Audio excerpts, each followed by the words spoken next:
As Texas Senator Ted Cruz traveled across 28 of Iowa's 99 counties, dozens of reporters and photographers were on this bus following every step of the way. I'm going to give you an inside look of what it's like to be on the other side of the lens.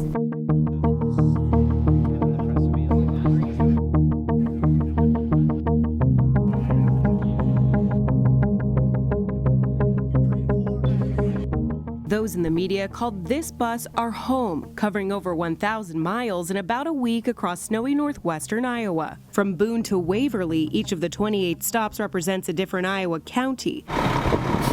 Stopping at small-town diners, local college auditoriums, and even the basement of a pizza parlor. All the while scrambling to file stories in between. When I was first covering presidential campaigns, the old joke was that you never passed up a bathroom or a payphone. Tumulty, a national correspondent for the Washington Post, has been covering campaigns since 1988. She says that old joke has a new meaning. Now you never want to pass up a bathroom or a power outlet, because all of us who cover presidential campaigns these days, it's like being Inspector Gadget. I have my iPad, here I have my little hotspot, I have my laptop, here I have my cell phone, and here I have my tape recorder, all of which need recharging. Take care. As the temperatures dip below zero, rooms were packed, making it a challenge for the extended press corps to find a place to park their cameras. Now I'll note, I can see the media headline now.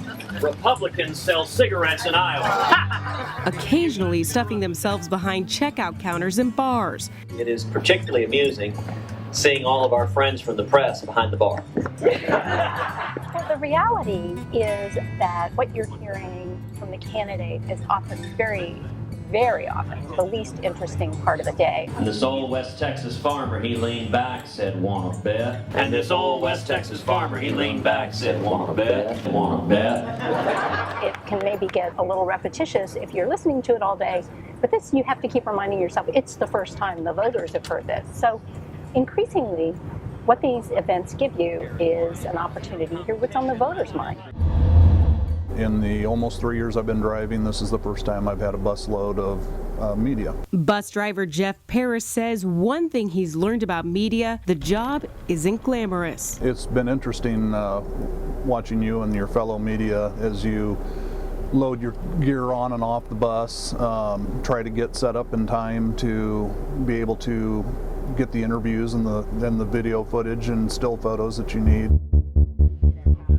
So how long do you guess that it's going to take? 90 seconds. The news is typically made at the 1 to 2 press conferences a day, also known as a gaggle. Donald Trump flies in, flies out. Has he worked hard enough in Iowa?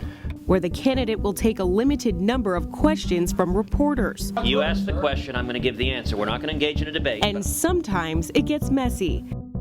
Nobody moves. Hi, Senator. With everyone on top of one another fighting to get a good shot. Have camera space for everyone. I did feel a little bit like a dorm mom, or like an RA in college. Press Secretary Frazier says organizing the bus came with a lot of added responsibility. Word of warning. There was one leg where we didn't get everyone orders in for lunch, but I think overall everyone got to eat. We only have one reporter left the entire time from NBC, but we didn't get too far away. We realized it, and then we went back for him. All right. Any reporter will tell you traveling multiple days on the road with a candidate is exhausting. Living out of a suitcase going from hotel to hotel gets old. But what happens here has an impact. And with only weeks until the Iowa caucuses, candidates like Cruz are making every visit count. It's really fun to do this in Iowa and New Hampshire because the settings are so intimate. You can still get pretty close to the candidate. You can still get pretty close to the voters. After New Hampshire is often when the Secret Service come into the picture. It's really just a wonderful, wonderful time to be on the road. In Waverly, Iowa, Samantha Jo Roth reporting.